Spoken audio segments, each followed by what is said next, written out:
Hello, welcome to Ruckosaurus Rex, the channel where we review and discuss all things dinosaur and other prehistoric animals. Hope you guys are doing well. I am doing well, and you may be asking what's going on. This isn't normally how Rex starts. He usually starts with his subject matter still in packaging and shows the box off.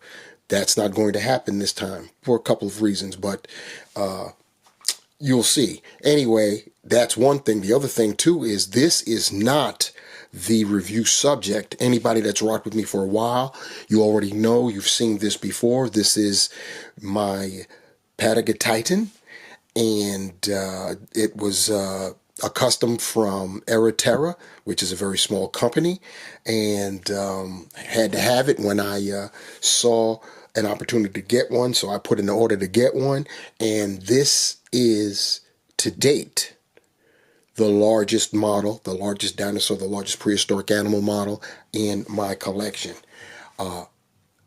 until today. The reason I put this here is anybody that remembers Patagotitan, you know how large this guy is. The model, of course, but I'm talking about the animal itself, very large. In real life, this guy was somewhere in the neighborhood of 110 feet long. There's a mount of this beast at the American Museum of Natural History in New York City. I've seen it several times. There's an entire hall, an entire room devoted to this guy, and he can't even fit in it. His head peeks out of the room. It's crazy to behold when you see the head peeking out, and then when you go in and you see exactly how large this guy is. The reason I've got him here is because as large as this guy is, he has now been eclipsed. Get him over here, because this guy is heavy as well, by this guy. And as you can see, the head isn't even in screen. I'm going to have to back off. But you can see the differences in size and obviously in height. Now, because there's no head, you have to ask, well, who is this? Well, there's only a couple options for it to be. There was a dinosaur called Supersaurus that was supposed to be crazy large, but probably as large as Patagotitan. And then there is, of course, who this is, Argentinosaurus. Right now, considered quite possibly the largest land animal to ever exist out of, well, it says it in the name, Argentina. And you can see the size there. So what I'm going to do is I'm going to remove the Patagotitan because he has done his job for the comparison. And I will now get our guy centered and totally in frame. And here we are. And you can see the head is scraping the top of the viewfinder right there. This guy is huge. This is our Haolonggood Argentinosaurus. And big boy, heavy boy too. The Terra Patagotitan was made hollow, so as big as it is, it's very light.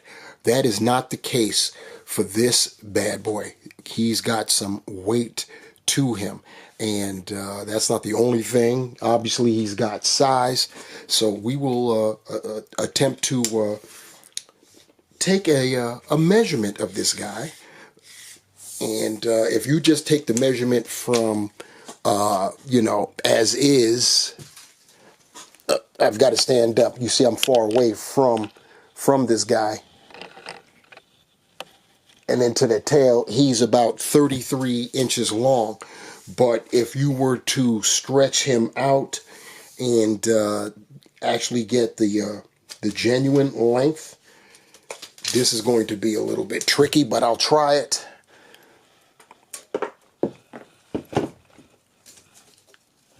This is definitely going to be tricky. Going down the body and then I'm actually taking mental notes of where I'm turning and stuff. So, yeah, basically, the genuine bona fide length of our Argentinosaurus is 41 inches. And when you do that calculation in terms of, you know, how close to 135 scale it is, it comes out to about 120 feet, a little over 120 feet, like 120 and a half feet, close to it. So that's crazy. If you go by the, you know, just total horizontal length of the 33 feet, that puts it at the bottom end at about 98 feet long, if you want to go with that. But that's totally, that would be inaccurate in terms of what it would be, considering how compared to the Patagotitan it is. And then, of course, the other big dogs like the Allosaurus, etc. Height-wise, because that matters when you're talking about this guy. That matters for real. Let's see what we got here. I have to stand up. Yep, it's a little over 19 inches high. So this is a big boy. As you can see, I had to back out so far that my newly installed overhead cam bar is exposed. So, and I tried to hide it. I've got these two plain white backgrounds. They're actually not plain, they're colored, but the flip side are white. And I tried to, so I can at least hide the bar, but this guy is so big that I have been found out. It is what it is. It came in several different colors. You see what I got going on here. Mine's is like a greenish brown, and I'm going to have to really play the stretch game, you know, because I am far away, and it's saying something. I'm 6'2", and I still have to stretch. So that gives you another idea of how far away I've got to be from this guy. But you can see it's looking real nice all around there. You've got the these spikes, you know, as opposed to, you know, the scoots. These are raised up and in a spiky like formation. He's got them going down the neck. You see how thick that neck is, which was customary of Argentinosaurus. Obviously, it's a titanosaur, macronarian. So you already know what that means. You know, when you talk about this type of sloping and walking, almost as though the forelimbs are larger than the hind limbs. That's the case with the likes of like a Brachiosaurus or a Giraffatitan or something like that. But true macronarians, they're just built this way, where they kind of sort of go up. You know what I'm saying? It's pretty nice. I will try to get a close-up of that head, because that head is very, very impressive. All right, so I've got the camera pointed up a little bit and zoomed in to capture all of our guy here. And let me also tell you that in order to actually get into it, I'm going to have to move it around some, but we will do what we can. You guys already know what time it is, that this is no easy feat. But I have to say that without a doubt, this is the best sauropod head that I have seen, be it Haolonggood, Pianoso, or otherwise. This is so detailed, and for a sauropod, the head is large. It's large. My hands compared to the head, it's crazy, but this is great. The ridges, the attention to detail. You've got we'll call them the lips, the teeth. I don't know how well you guys can see, but they are painted nicely. We got the nice wet look with the tongue. With Haolonggood, we've got the yellow eyes, black pupils, looking very nice. I'm going to have to lift up and turn around so you can see him from the other side. Give me a moment. Here we go. Oh, like I said, this guy weighs. This guy weighs. It's one of the reasons why it costs so much. I don't even know if I'm in. Okay, there we go. I was about to say, I can't even tell if I'm in the screen. And that sound you heard was my makeshift whiteboard falling over. So let's see what I could do here. I think I have to back him up. I did have to back. I got to back him up some more. Wow. Big boy. Big boy. Yep, you're asking, what room? What room are you going to have with him? Well, you'll figure it out. But anyway, here's the other side. It's looking nice. You see the wrinkles on the throat area. I like that. It's pretty cool. This is, it's highly impressive. Highly impressive. Okay, I'm going to move him to the center, and I'm going to zoom out. All right, he's zoomed out. He's so zoomed out, I still can't get all of him in. Like if I wanted to get the legs, all of the legs, the entirety of the legs standing on the ground, I'd cut off the feet, and unless I back up even more. But then I couldn't even reach this beast. Anyway, I will do what I can, just giving you guys a shot at it as is. I want to close in on the torso. This way you could see all of that scoot goodness. You see all of that right there. Very, very nice. Look at those powerful limbs. I'm going to tilt the Argentinosaurus so you can see the legs a little bit. Hopefully you can, because I can't even look in the viewfinder now. But hopefully you can see how robust those forelimbs are. And once again, that neck, that thick neck, it's long and it's thick. This was a mighty animal indeed. Very, very nice. I'm going to pivot a little bit so we can have a look at the hind limbs somewhat. I'll have to zoom out a little bit to accommodate that. There we go. And you can see how the hind limbs are. And I'm going to move this critter to our viewing right, so you can see the tail and the tapering off of that tail.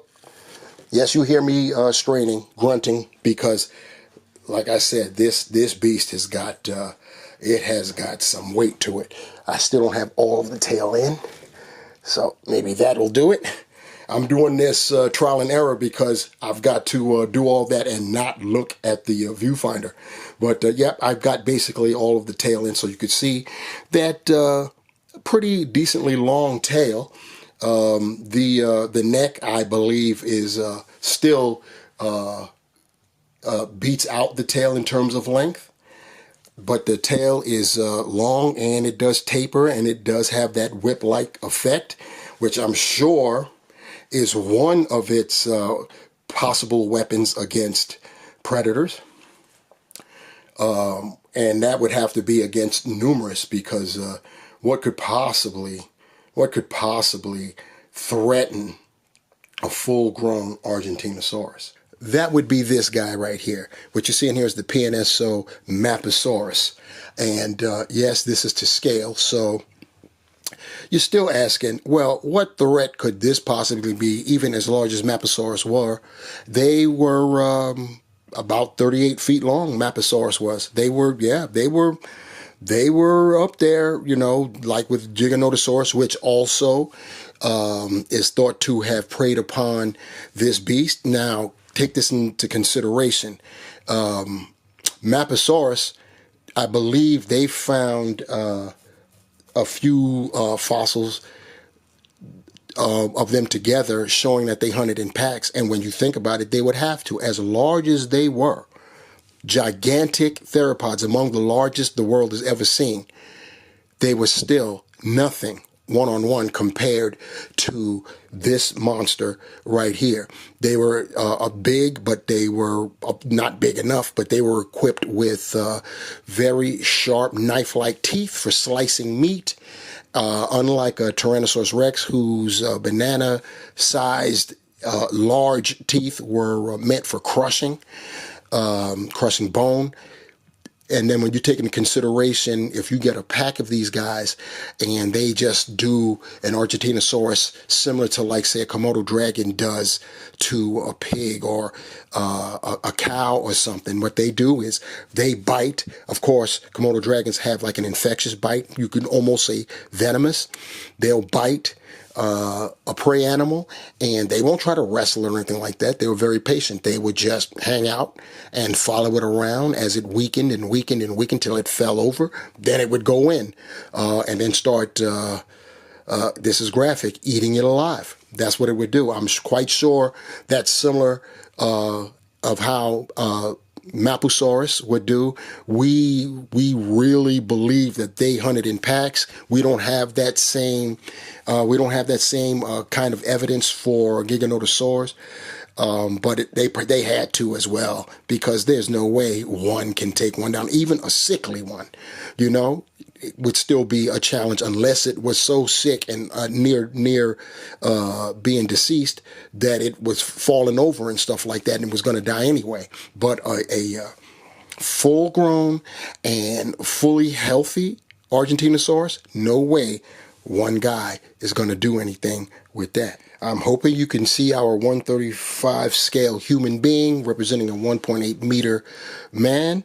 He's down there by the left forelimb of our Argentinosaurus to give you an idea how big this guy is. Incredible. Another reason why I did not lead off with packaging is because the packaging for this guy was simply a mailer, a shipper box.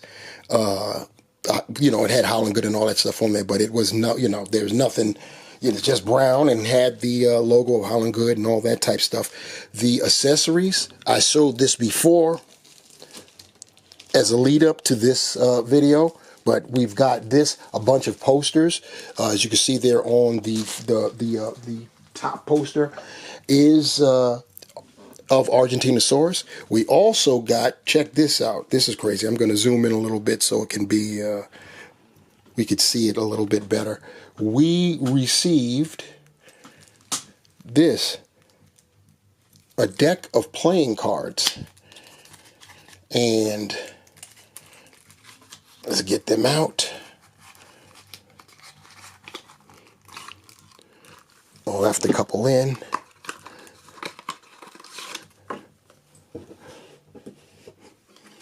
But, yeah, you see what the backs look like. See that right there? And they are indeed playing cards. Got your jokers. And they have different sauropods. All the sauropods that Haolonggood has put out. And it's got other, they're all of their, basically their whole lineup. There's an Allosaurus right there. It's a Carnotaurus right there. Gotta love that. There's a Baryonyx. So yeah, that's pretty cool to play with. You've got some playing cards there. And if you were on the early list, you received this guy right here, an Haolonggosaurus, also 135 scale. And I will do a review of this separate. I want to compare this with the PNSO Haolonggosaurus that came in that tube set. I wish they would go back to doing that, or even Haolonggood, but you can see right there, we get that too. If you were on the early bird list, you know what I'm saying? They don't come like that now. If you get an Argentinosaurus now, it will not come with an Haolonggosaurus. So you need to keep that in mind. Argentinosaurus was, of course, from Argentina. It existed 96 to 92 million years ago. It was about, got up to, they think, about 115 feet long, which of course makes this particular model slightly oversized because I calculated it out to represent a 120.5 foot long animal. But who's checking for that when they get this large? You know what I'm saying? Mapusaurus was its primary adversary, if you will. He was the prey animal for Mapusaurus, but not a Mapusaurus. Many of them, like I said, whether we have evidence or not, there's no way no way a Maposaurus could take on a lone, full-sized and fully healthy Argentinosaurus. There's just no way. Had to be in packs. I'm quite sure that's exactly how it went down, and it probably went down that same way too for Giganotosaurus. But that's speculation. We could do what we want. But let me know what you guys think about this guy. I'm not going to be doing any other comparisons outside of the Patagotitan and the Maposaurus, because for the beginning of 2025, Haolonggood revealed and released the last portion, the last segment, the last piece to the poster puzzle that they put out at the end of 2023, early 2024, about the sauropods that they were going to bring to us. And bringing up the rear is the Brachiosaurus. I mentioned it before. That's coming, and I've got mine on the way. So when that happens, probably in a week or so, I will do my level best to emulate that poster. And we'll see how successful I am. Considering how large this guy is, trust and believe, getting it done, my camera's going to have to be way back. But we'll worry about that then. And we'll see all of the sauropod goodness that Haolonggood has brought us. So let me know what you guys think down in the comment section below. Like, share, subscribe. You know the rules. Do all of that good stuff. Hit the notification bell. And stay tuned for my next video. We'll see what's up. The most I will tell you is that it will most likely be a ceratopsian, and it'll be one that I'm late to the party with. So you can figure that out for yourself. And be here. Please. I'll talk to you guys later. Take care.